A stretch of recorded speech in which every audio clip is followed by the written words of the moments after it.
Vətən deməkdən əridi şam kimi bədənimdən. Uçan qara quşlar əsən küləkdən soruşdu vətənim. Senden uçanlarım mən bircə yolda insan axtarmadım deyim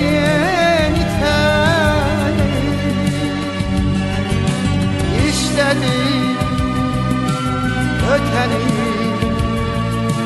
saxlayıb yolda vətəni soruşar yenə vətən. İstədim ötəni saxlayıb yolda vətəni soruşar yenə vətən.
Görseydim seni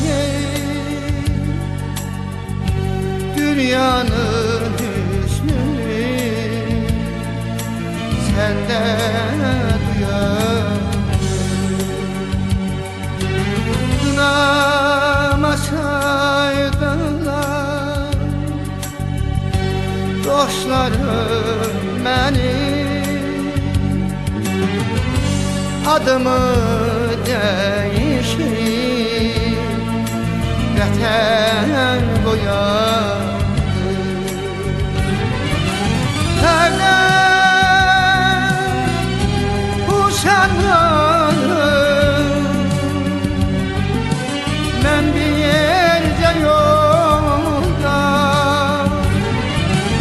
insan axtarmaz mı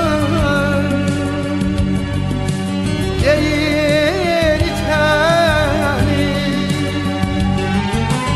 İstədim ötəni saxlayım yolda, vətəni soruşam yenə vətəni. İstədim ötəni saxlayım yolda, vətəni soruşam yenə vətəni. İstədim ötəni saxlayım yolda, vətəni soruşam yenə vətəni.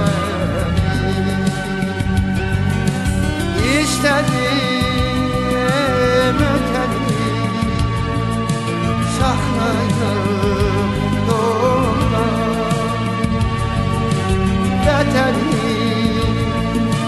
soruşam yenə vətəni.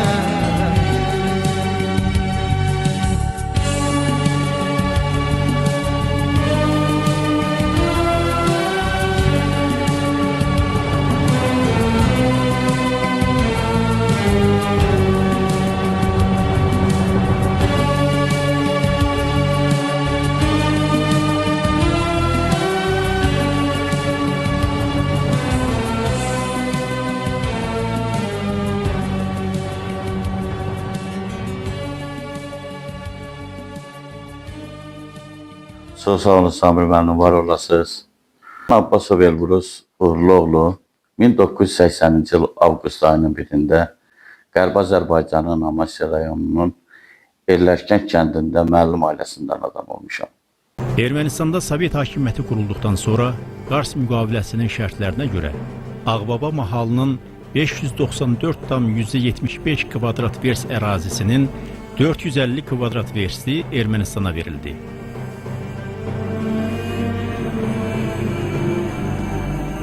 30-cu illərdə Ermənistan SSR ərazisində aparılan inzibati ərazi bölgüsünə görə Ağbaba ərazisində Amasya rayonu, Qayğulu elə ərazisində Qızılqoş rayonu, Şərqi Şürəyil ərazisində isə Düzkənd, Ağin və Ərtik rayonları təşkil edildi. Sovet hakimiyyətinin ilk illərində Ağbabada ermənilərin sayını artırmaq məqsədi ilə Arpa çayının sol sahilində yerləşən və Qızılqoş rayonunun Türkiyədən köçürülmüş ermənilər yaşayan Gələb və Bəndivan, erməniləşmiş Yunanların yaşadığı Baytar kəndləri bura qatıldı.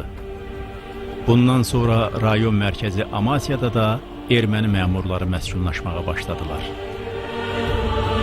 Ermənistandan Azərbaycanlıların 1948-1953-cü illər köçürülmələri Ağbaba mahalından da yan keçmədi. Əhalisinin 90%-dən çoxunu Azərbaycanlılar təşkil edən Amasya rayonu bir tərəfdən Türkiyə, digər tərəfdən Gürcüstanın ermənilər yaşayan Bağdanovka və Axalkələk rayonları arasında yerləşdiyindən Ermənistan rəhbərliyi həmin rayonu da köçürmək qərarına gəlmişdi. Həmin dövrdə Ermənistanın Daxili İşlər Naziri general-mayor Xoren Qriqoryanın 3 may 1948-ci ildə Azərbaycan Kommunist Bolşeviklər Partiyası Mərkəzi Komitəsinin birinci katibi Mircəfər Bağırova ünvanladığı tam məxfi qrifli arayışda Qərbi Azərbaycanın başqa rayonları ilə bərabər Amasya rayonunun əhalisinin də əhval-ruhiyyəsi öz əksini tapıb.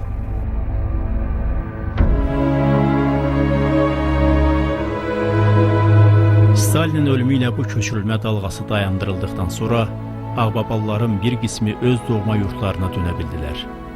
Ancaq Amasya rayonunda Azərbaycanlıların artım sürəti Ermənistan hökumətini çox narahat edirdi. Moskvadan aparılan yoxlamaların nəticəsində aydın olmuşdu ki, rayonda məsul vəzifələrdə işləyən ermənilərin sayı ümumi rayon əhalisinin milli tərkibinə nisbətdə tərs mütənasiblik təşkil edir. Bu uyğunsuzluğu aradan qaldırmaq üçün 1951-ci il martın 19-da Ermənistan SSR Ali Sovetinin fərmanı ilə əhalisi əsasən ermənilər olan qonşu Qukasyan rayonu ilə Amasya rayonu birləşdirildi. Lakin yenə də türklər sayca əksəriyyət təşkil etdiyindən və bu birləşdirmə iqtisadi cəhətdən də özünü doğrultmadığından bu rayonlar 1956-cı ildə yenidən ayrıldılar. Ermənistandan türklərin deportasiyası və rayonların birləşdirilməsi ilə yanaşı, yaşayış məntəqələrinin adlarının dəyişdirilməsi əməliyyatı da aparılırdı. Təkcə 1947-1953-cü illərdə 50-yə yaxın yaşayış məntəqəsinin adı dəyişdirilmişdi.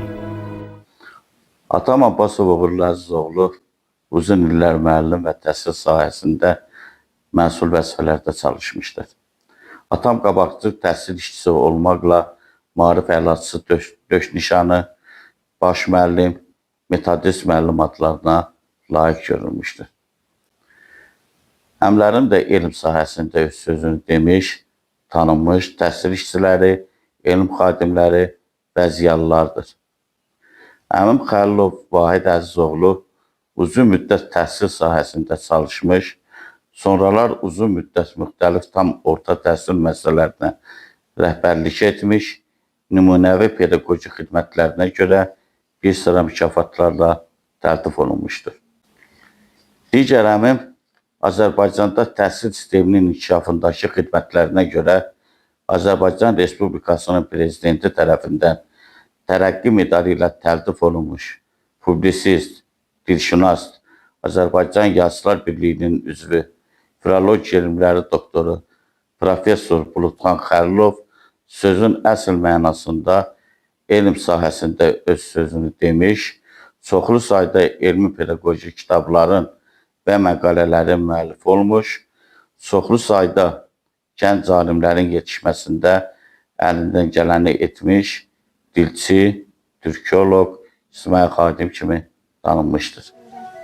Gecə gündüz çıraqla sən, hələ məni gəzəcəksən, axtarmaqdan bezəcəksən, məndən bir də olmayacaq.